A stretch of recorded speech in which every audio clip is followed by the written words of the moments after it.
Génesis capítulo 50 del versículo 1 en adelante. Entonces se echó José sobre el rostro de su padre y lloró sobre él y lo besó. Y mandó José a sus siervos los médicos que embalsamasen a su padre, y los médicos embalsamaron a Israel. Y le cumplieron 40 días, porque así se cumplían los días de los embalsamados, y lo lloraron los egipcios 70 días. Y pasados los días de su luto, habló José a los de la casa de Faraón diciendo: si he hallado ahora gracia en vuestros ojos, os ruego que habléis a oídos de Faraón diciendo: mi padre me hizo jurar diciendo: he aquí que voy a morir en el sepulcro que cavé para mí en tierra de Canaán. Allí me sepultarás. Ruego pues que vaya yo ahora y sepulte a mi padre y volveré. Y Faraón dijo: ve y sepulta a tu padre como él te hizo jurar. Entonces José subió para sepultar a su padre, y subieron con él todos los siervos de Faraón, los ancianos de su casa, y todos los ancianos de la tierra de Egipto.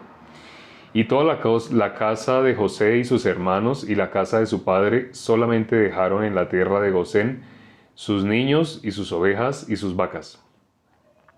Subieron también con él carros y gente de a caballo, y se hizo un escuadrón muy grande. Y llegaron hasta la era de Atat, que está al otro lado del Jordán, y endecharon allí con grande y muy triste lamentación. Y José hizo a su padre duelo por 7 días. Y viendo los moradores de la tierra, los cananeos, el llanto en la era de Atat, dijeron: llanto grande es este de los egipcios. Por eso fue llamado su nombre Abel Misraim, que está al otro lado del Jordán. Hicieron pues sus hijos con él según les había mandado. Pues lo llevaron sus hijos a la tierra de Canaán y lo sepultaron en la cueva del campo de Macpela, la que había comprado Abraham con el mismo campo, para heredad de sepultura de Efrón el Eteo, al oriente de Mamre. Y volvió José a Egipto, él y sus hermanos y todos los que subieron con él, a sepultar a su padre, después que lo hubo sepultado. Viendo los hermanos de José que su padre era muerto, dijeron: quizá nos aborrecerá José, y nos dará el pago de todo el mal que le hicimos. Y enviaron a decir a José: tu padre mandó antes de su muerte diciendo: así diréis a José: te ruego que perdones ahora la maldad de tus hermanos y su pecado, porque mal te trataron. Por tanto, ahora te rogamos que perdones la maldad de los siervos del Dios de tu padre. Y José lloró mientras hablaban. Vinieron también sus hermanos y se postraron delante de él y dijeron: henos aquí por siervos tuyos. Y le respondió José: no temáis. ¿Acaso estoy yo en lugar de Dios? Vosotros pensasteis mal contra mí, mas Dios lo encaminó a bien, para hacer lo que vemos hoy, para mantener en vida a mucho pueblo. Ahora pues no tengáis miedo, yo os sustentaré a vosotros y a vuestros hijos. Así los consoló y les habló al corazón. Y habitó José en Egipto, él y la casa de su padre, y vivió José 110 años. Y vio José los hijos de Efraín hasta la 3ª generación. También los hijos de Maquir, hijos de Manasés, fueron criados sobre las rodillas de José. Y José dijo a sus hermanos: yo voy a morir, mas Dios ciertamente os visitará y os hará subir de esta tierra a la tierra que juró a Abraham, a Isaac y a Jacob. E hizo jurar José a los hijos de Israel diciendo: Dios ciertamente os visitará y haréis llevar de aquí mis huesos. Y murió José a la edad de 110 años y lo embalsamaron y fue puesto en un ataúd en Egipto. Leímos hasta el versículo 26 del último capítulo de Génesis, que es el capítulo 50. Hoy es el día más especial porque hoy estamos terminando el primer libro de la Biblia, el libro más importante donde aparecen los orígenes de todo lo que estamos viendo hoy en día. ¿Se pudieron dar cuenta aquí de pronto alguna peculiaridad? Y es una frase que aparece acá, que todos conocemos, que aparece también en el Nuevo Testamento. En el versículo 17 dice, al final del versículo 17, y José lloró mientras hablaban. Ellos tuvieron miedo. Bueno, ahora que nombré esta parte final, ¿ustedes saben dónde en el Nuevo Testamento aparece algo similar a esto que acabamos de leer en el versículo 17? Y José lloró mientras ellos hablaban. ¿Dónde aparece eso en el Nuevo Testamento? Los hermanos de José, ellos tuvieron miedo. Una vez que el papá murió, ellos pensaron que estaban vivos era porque el papá de ellos todavía estaba vivo. Así pensaban, ¿no? Jesús lloró, lo dijo Leónidas. Sí, así es. ¿Alguien sabe exactamente en qué parte de la Biblia dice Jesús lloró? Efectivamente, aquí dice que José lloró, pero en la Biblia también dice Jesús lloró. Habíamos visto en Génesis 40, José, sombra de nuestro Señor Jesucristo. Aquí, igualmente, ellos, ¿cómo se están presentando delante de su hermano? Están con miedo, ¿sí? Están pensando, nuestro hermano nos va a querer destruir, nuestro hermano nos va a querer matar. Vamos a mirar Juan capítulo 11. Juan capítulo 11. Sabemos, bueno, en el capítulo 11 donde aparece cuando nuestro Señor Jesucristo resucita a Lázaro.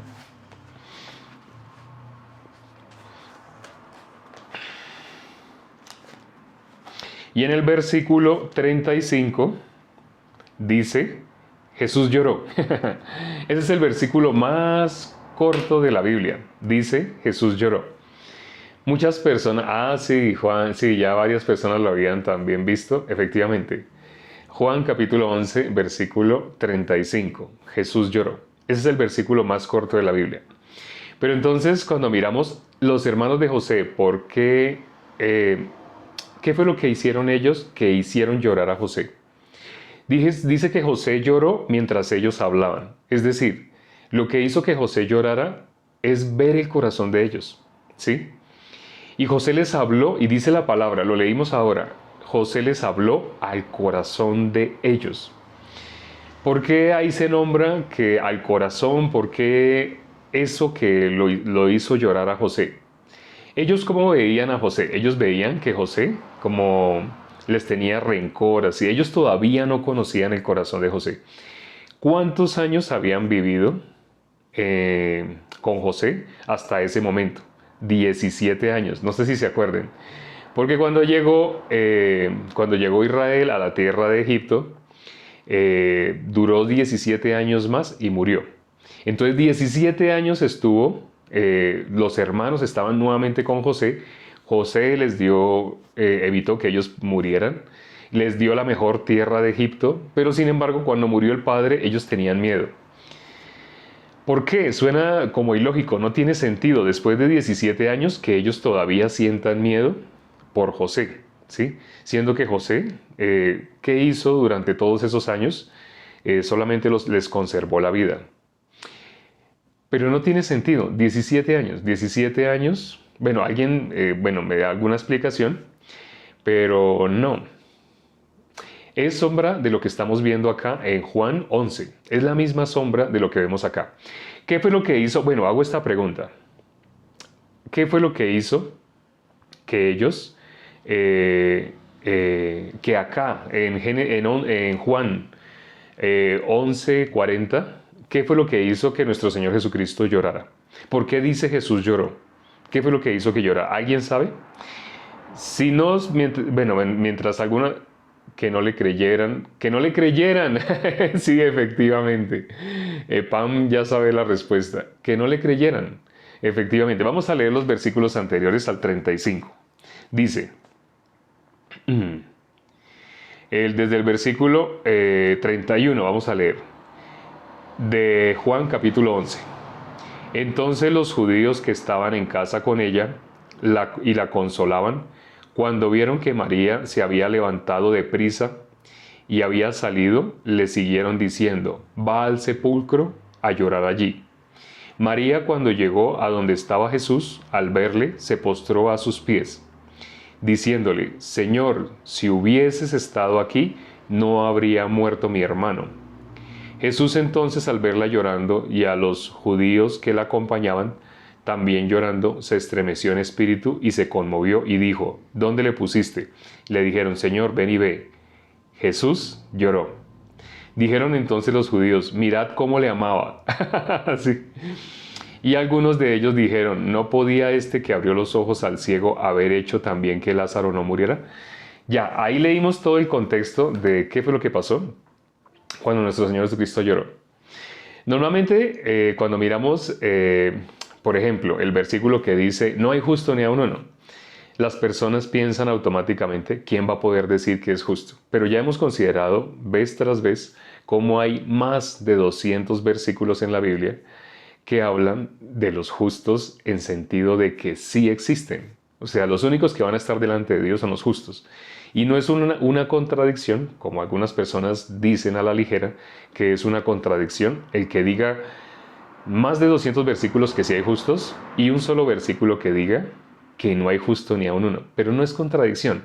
Ahí es cuando es necesario considerar el contexto. Pero hay algo que es más allá de considerar el contexto. Por ejemplo, algunas personas cuando hablan de Jesús lloró, miran el versículo que sigue y dicen, en el versículo que sigue dice: dijeron entonces los judíos: mirad cómo le amaba. Entonces las personas al mirar ese versículo que sigue dicen: ¿sí ve por qué lloró? Ahí dice que lloró porque amaba mucho a Lázaro. Algunas personas sacan esa conclusión. ¿Por qué? Porque el versículo que sigue dice: mire cómo le amaba. ¿A eso se refiere? ¿Quiénes están diciendo eso? Judíos. Ahora, ¿esos judíos tienen la misma óptica de Dios? ¿O hasta ese momento las evidencias que podemos ver es que esos que se nombran ahí no tenían la vista de Dios? No la tenían.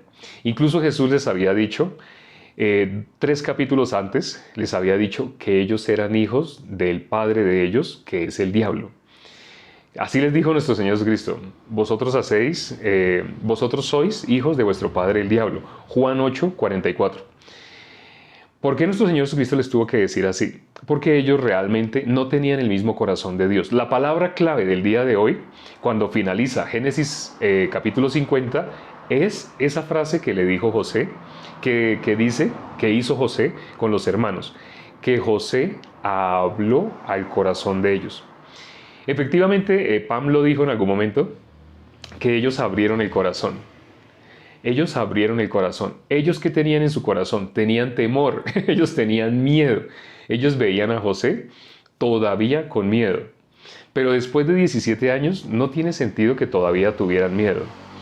Lo que está mostrando la palabra es el corazón del ser humano cuando se presenta delante de Dios. Acuérdense lo que dice Mateo 7, versículo 21, 22, 23. Muchos en aquel día me dirán: Señor, Señor, en tu nombre echamos fuera demonios, profetizamos, hicimos milagros. Y Jesús, ¿qué les va a declarar? Apartaos de mí, hacedores de maldad, nunca los conocí. Y se está refiriendo a lo que hoy en día hacen los líderes de las grandes iglesias, las grandes mega iglesias. ¿Qué hacen en esas mega iglesias? Profetizan, echan fuera demonios, hacen milagros.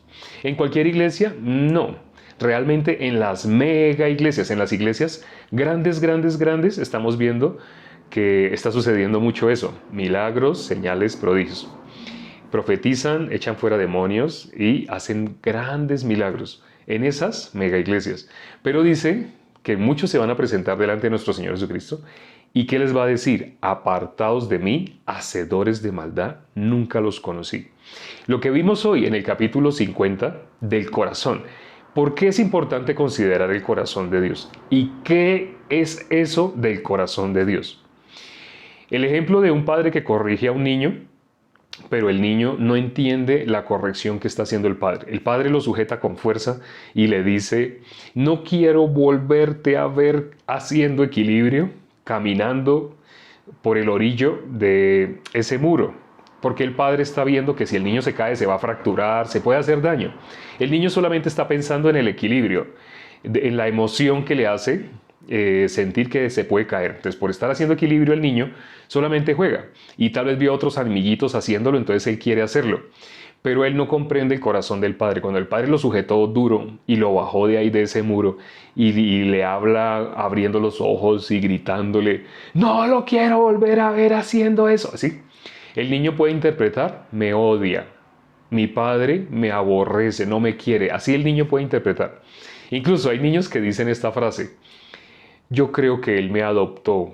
Así dicen, así dicen. Pero no es eso, no tiene nada que ver con eso, sino es porque el corazón del padre quiere proteger al niño. Por eso el padre está evitando que el niño sufra. Pero entonces, el corazón de Dios, ¿quién logra conocer el corazón de Dios? ¿Qué dice Isaías 53:1? Dice, ¿quién ha creído a nuestro anuncio? ¿Quién puede creer a lo que está escrito en la palabra si lo que está escrito en la palabra se ha de interpretar espiritualmente? Primera de Corintios capítulo 2, versículo 14. Lo que está escrito es un lenguaje espiritual que se ha de discernir espiritualmente.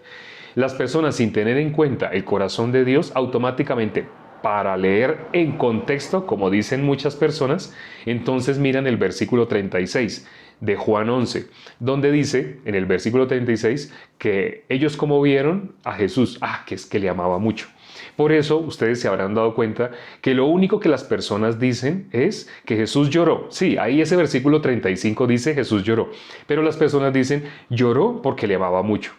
Están apelando a la lógica y la lógica les muestra dentro del contexto que así era, ¿sí? Porque no pueden llegar más allá del contexto. El límite que tienen es lo que el contexto les muestra lógicamente, no el corazón de Dios. Por eso les dije al principio, hay algo que va más allá del contexto, que es el corazón de Dios.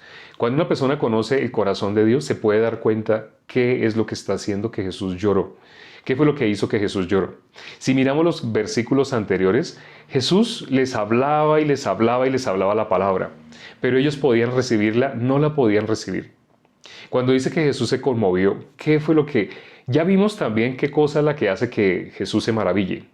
Si algunos no sabían, hay un versículo en la Biblia que dice que Jesús se maravilló. Siempre que aparece la palabra maravillarse, se maravillaron, estaban maravillados, etcétera, etcétera, en diferentes formas, esa palabra maravillar aparece refiriéndose a cómo las personas se maravillaban de Jesús, de lo que Jesús decía, de lo que Jesús hacía, etcétera. Pero hay la primera vez que aparece esa expresión en el Nuevo Testamento, es más, en el único lugar que aparece es en el Nuevo Testamento. La primera vez que aparece es Jesús fue el que se maravilló. Pero Jesús, ¿cuándo se maravilló? Cuando encontró fe. Cuando pudo encontrar fe en un ser humano, porque eso es imposible. El hecho de que haya fe es como encontrar, como dicen algunos, como ganarse la lotería. Por eso Jesús se maravilló cuando vio fe en una persona, porque la fe viene de Dios. Por ejemplo, cuando Jesús le dijo a Pedro, le dijo a todos, ¿ustedes quiénes dicen que soy? Y Pedro dijo, tú eres el Cristo, el Hijo del Dios viviente. ¿Qué dijo nuestro Señor Jesucristo? Bienaventurado eres, Simón, hijo de Jonás. Y le dijo, ¿por qué? Porque eso que has dicho no te lo reveló carne ni sangre, sino mi Padre que está en los cielos.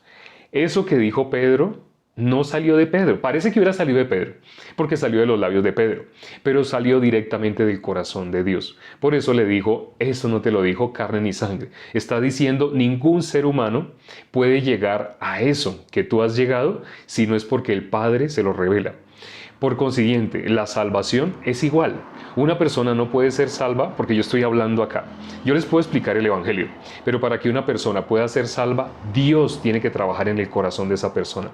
¿Quién es el que quita la venda? Cuando miramos en Lucas capítulo 24, dice que Dios les abrió el entendimiento para que comprendiesen las Escrituras. Esa es la única forma de que una persona pueda manifestar fe. Pareciera que es porque la persona se dedica, porque la persona estudia, porque la persona tiene buen corazón, pero no. El secreto está en la iglesia. Yo les conté de cuando Dios me permitió ir a México. Por primera vez salí de mi país y fui a México en un viaje en el cual yo no me imaginé que lo pudiera hacer, no tenía ni las condiciones. pero no es por algo que salió de mí porque yo me propuse. No es eso. El secreto que está ahí detrás es la iglesia. ¿Qué es la iglesia? Muchas personas no saben qué es la iglesia. En ese momento les voy a decir, presten atención. Iglesia es la congregación de los justos. Cuando leemos el Salmo 1, versículo 5, dice, no se levantarán los pecadores en la congregación de los justos. Cuando habla de la Biblia de los pecadores, está hablando de toda la humanidad sin haber recibido la salvación. ¿Y qué es la congregación de los justos? Los que han recibido la salvación. ¿Jesús vino por justos o por pecadores? Jesús vino por pecadores. ¿Para qué? Para justificarlos. Porque la iglesia de Jesucristo es la congregación de los justos. Por eso dice la Biblia que cuando Él venga por segunda vez, viene sin relación con el pecado. ¿Y por qué viene? Viene por su iglesia. Pero dice la palabra que viene sin relación con el pecado. Hebreos capítulo 9, versículo 26. Ya que nuestro Señor Jesucristo viene sin relación con el pecado, quiere decir que su iglesia ya debe estar limpia del pecado.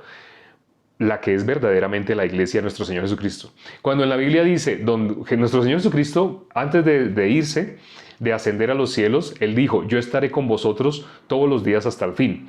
Pero no sé si notan algo especial en esa frase. Dijo, yo estaré con vosotros. Cuando dice vosotros, ¿a quién se refiere? A cada uno. Pareciera, está hablando en plural, yo estaré con vosotros. Pero cuando miramos el corazón de nuestro Señor Jesucristo, ¿qué había dicho antes? Donde hay dos o más congregados en mi nombre, ahí estoy yo en medio de ellos. Por eso hablo en plural. ¿Por qué dice vosotros? Porque Él está donde está su iglesia. Pero la iglesia no es una sola persona, como algunos piensan. Algunos dicen, hablando de la definición que da uno sin tener conocimiento, dice, la iglesia somos nosotros. En cierta manera podría decirse que sí, pero la persona dice, la iglesia soy yo, la iglesia es una persona, no un templo. Ahí ya se equivocó, porque la iglesia es la reunión de dos o más en el nombre de nuestro Señor Jesucristo. Ahora, en el nombre de nuestro Señor Jesucristo no significa personas que digan, en el nombre de Jesús, en el nombre de Jesús. No, eso no significa en el nombre de nuestro Señor Jesucristo. Acuérdense que nuestro Señor Jesucristo para nosotros es Jesús. Ese es el nombre para nosotros. Pero acuérdense que en el original, allá en los israelitas, ellos no han dicho esa palabra Jesús, no conocen esa palabra Jesús. Para ellos es Yeshua, Joshua, según el lugar donde se encuentre. Yeshua, Joshua. Para ellos la palabra Jesús no existe. Ahora, entonces algunas personas piensan, entonces el nombre del unigénito Hijo de Dios, ya, de ahora en adelante voy a decir Joshua. No, no se trata tampoco de eso. En Estados Unidos, ¿cómo le dicen? En Estados Unidos dicen JC o Jesus. Jesus, cuando llegan estadios empiezan a brincar y dicen Jesus, Jesus, o JC, JC. Pero no se trata de pronunciarlo en inglés, pronunciarlo en hebreo, pronunciarlo en español. No se trata de eso. Cuando dice dos o más congregados en mi nombre, dice nuestro Señor Jesucristo, ahí estoy yo en medio de ellos. Ese es el secreto de la iglesia. Dos o más en mi nombre, ¿qué significa? Significa dos que han sido justificados del pecado. Porque ¿qué significa el nombre de nuestro Señor Jesucristo? Mateo 1:21, Salvador de los pecados de su pueblo. Ese es el nombre de nuestro Señor Jesucristo. Algunas personas saben una parte. En teología solo se enseña una parte. En teología no se enseña 100% lo que está en la Biblia, no. Ya la teología, lamentablemente, está mezclada en la gran mayoría de los casos. Si un justo les va a enseñar teología, pues el justo sí les va a enseñar el corazón de Dios. Pero un libro teológico de una persona que se dedicó a leer y estudiar la Biblia, no necesariamente es de alguien que haya recibido la justicia. Porque la justicia no se recibe porque una persona se esfuerce. Acuérdense, los que gritaron, crucifícale, crucifícale, los que gritaron que crucificaran a nuestro Señor Jesucristo, eran personas que se levantaban a leer las Escrituras. En esa época, bueno, yo les voy a decir la Biblia, ¿sí? Pero en esa época lo que existía era el Antiguo Testamento. Ellos tenían rollos. Entonces, si me oyen decir la Biblia, cuando me refiero a los fariseos, los judíos, en esa época, en la época de nuestro Señor Jesucristo, espero que entiendan que me estoy refiriendo a los manuscritos. Ellos se sabían de memoria, se la sabían completa de memoria, todas las Escrituras, pero curiosamente les sirvió para ser justos. ¿Qué dijo nuestro Señor Jesucristo? Si vuestras justicias no fueren superiores a las de ellos, de ninguna manera pueden entrar al reino de los cielos. La justicia de una persona tiene que ser superior a la de esas personas que se sabían la Biblia de memoria. Curioso, se la sabían de memoria, pero nuestro Señor Jesucristo está dando testimonio de que ellos eran hijos de Satanás. Y se los dijo directamente, Juan 8:44. Curioso, ¿a quién les digo que eran hijos de Satanás? A personas que se sabían la Biblia de memoria. Ya saben, cuando digo Biblia, ¿a qué me refiero? Al Antiguo Testamento. Bueno, a los rollos, a los escritos. Ellos se la sabían de memoria, pero sabiéndosela de memoria, no pudieron entrar al reino de los cielos. Su justicia, la justicia que ellos tuvieron, no les alcanzó. Para ellos es que está escrita la Biblia, no hay justo ni a un uno. Y para todo aquel que se trate de justificar de la misma manera. Es decir, toda persona que trate de justificarse porque ayuna, porque ora todos los días 3 horas. He conocido personas que todos los días mínimo oran 3 horas. Mínimo. Una persona así, ¿cómo en su corazón percibe las cosas? Piensa que si él no se salva, nadie más se puede salvar. Porque esa persona está tratando de justificarse por su esfuerzo. Y está interpretando Josué 1:9 como que debe esforzarse, que Dios se agrada del esfuerzo, sin tener en cuenta Génesis capítulo 4. Donde está el ofrecimiento de Caín. Dios no recibe nada de nosotros. O Job 35. Dios no recibe nada de nuestras manos. No hay nada que nosotros podamos hacer por noble, por hermoso, dar nuestro cuerpo para ser quemado.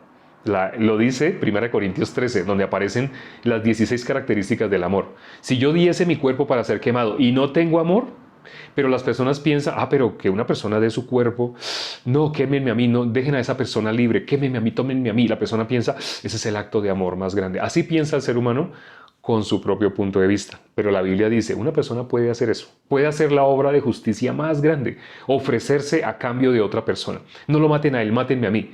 Pero si esa persona no tiene amor, de nada le sirve. Si eso no es amor, entonces ¿qué es amor? Amor es lo que hizo nuestro Señor Jesucristo al dejarse crucificar. Porque Él dijo, ustedes no me quitan la vida, yo para esto nací. Nuestro Señor Jesucristo, ¿para qué vino al mundo? Para darse en ofrenda por nosotros. Él conocía exactamente, igual que los judíos conocían exactamente el Antiguo Testamento, conocían las Escrituras, lo que había hasta ese momento de la Biblia.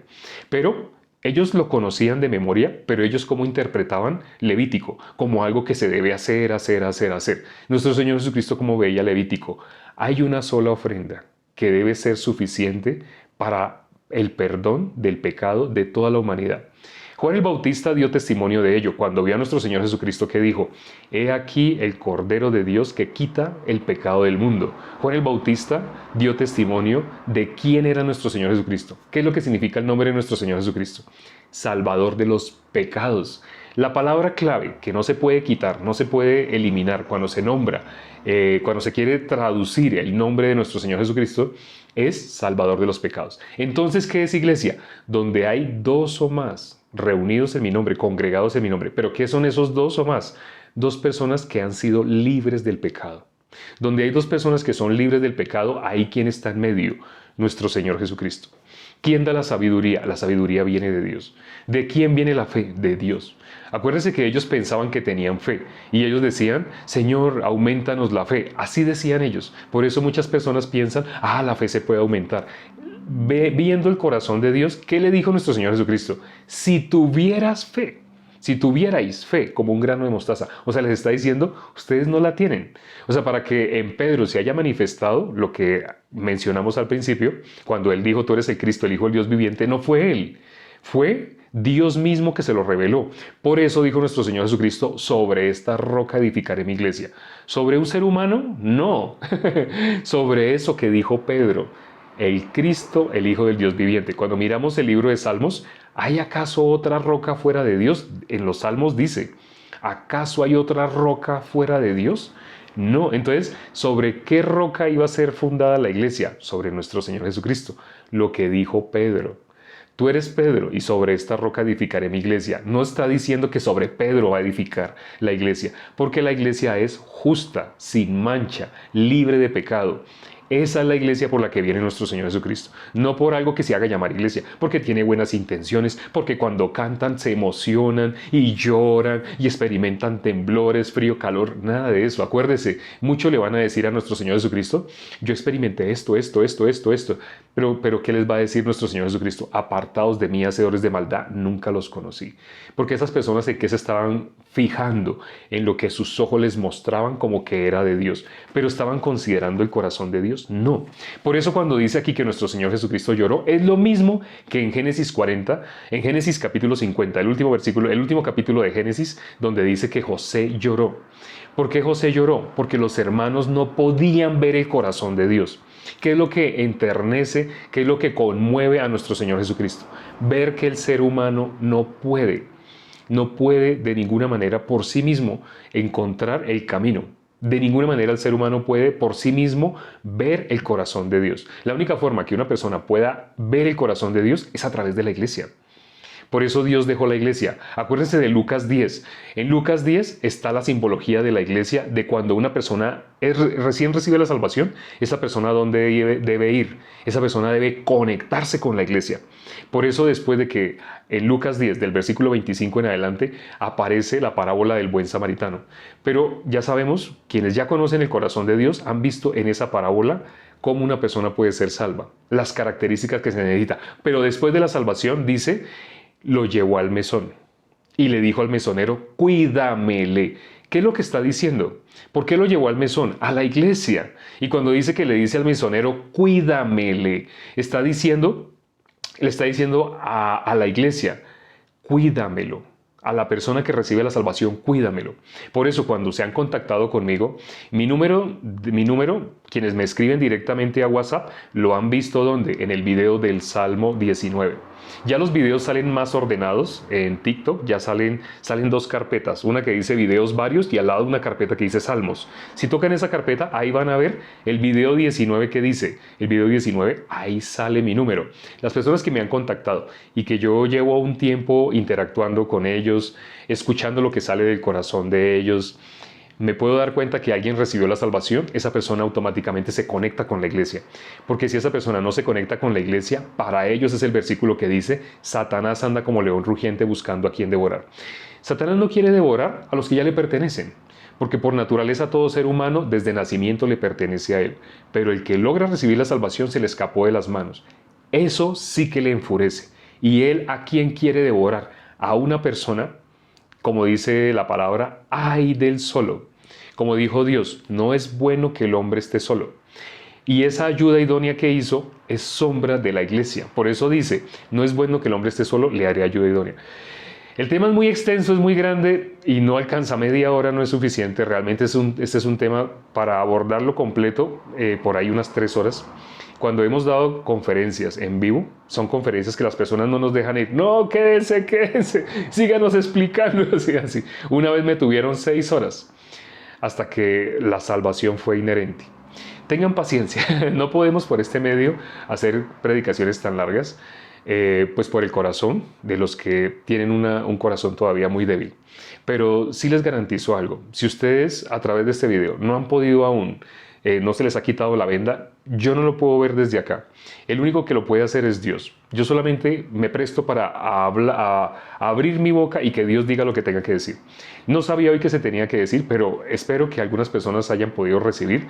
Si han podido recibir, contáctense conmigo, escríbanme y más adelante de que van a quedar conectados con la iglesia, van a quedar conectados con la iglesia, porque ese es el paso indispensable. Vamos a orar para terminar. Padre, gracias por la reunión del día de hoy, gracias porque hoy finalizamos el primer libro de la Biblia, uno de los libros más grandes, aparte de Isaías, de los Salmos. Isaías tiene 66 capítulos, porque Isaías también, al igual que todos los libros de la Biblia, que son 66, son sombra del camino que tú nos has dejado para que nosotros encontremos la salida. Tú quieres que nosotros salgamos de la condición en la que nos encontramos. La voluntad tuya es que nadie se pierda, pero lamentablemente el ser humano en Adán, nos lo dejaste claro escrito en la palabra, en Adán todos nosotros nos separamos de ti. Cada cual cogió por su camino. Todos nos descarriamos, pero tú quieres que volvamos otra vez como el hijo pródigo a encontrarnos contigo. Permite que Si no, a través de este video, si algunas personas no lo lograron, permite que sigan conectados, permite que vean los otros videos que ya están subidos a la otra red de videos. Permite, Señor, que de alguna manera puedan recibir la gracia tuya, en especial cuando es en vivo, porque ahí donde hay más de un justo conectado y donde está más de dos justos, ahí estás tú en medio de ellos. Y si tú estás, la persona puede recibir la salvación. La persona no va a poder recibir la salvación por solamente porque tenga buen deseo, buenas intenciones, porque lleva mucho tiempo haciendo muchas cosas como Cornelio, que también Cornelio con todas las cosas que había hecho, pero no era salvo. Permite que todas las personas que entraron el día de hoy, por algo entraron el día de hoy, y quienes pudieron perseverar y escuchar hasta el final, permite que puedan recibir la salvación. Te lo pedimos con un mismo corazón, con los hermanos que ya han recibido la salvación, y hemos orado en el nombre de nuestro Señor Jesucristo. Amén. Gracias, hermanos, amigos, invitados. Nos vemos como siempre, como todos los días, a la misma hora. Hoy, en ese momento, mi reloj marca que son las y 36. Es decir, miren ustedes sus relojes, en sus países también deben ser las y 36. En algunos países son las 7, las 8, las 9, las 10, las 11, pero en todos son las y 36. Es decir, nosotros empezamos hace 36 minutos. Si tú estás en un país donde tú miras el reloj en este momento y dice que ya son las y 37, y tú ves que en tu reloj dice que son por ejemplo, las 7 y 37, bueno, significa que todos los días empezamos a las 7:00 de tu país. Si tú estás en un país donde ves que son las 23 y 37, o sea, las 11 y 37, significa que en tu país empezamos siempre a las 11:00, a las 11 en punto. Entonces, independiente del país en el que estés, mira el reloj, réstale 37 minutos y mañana nos vemos a esa misma hora. Chao.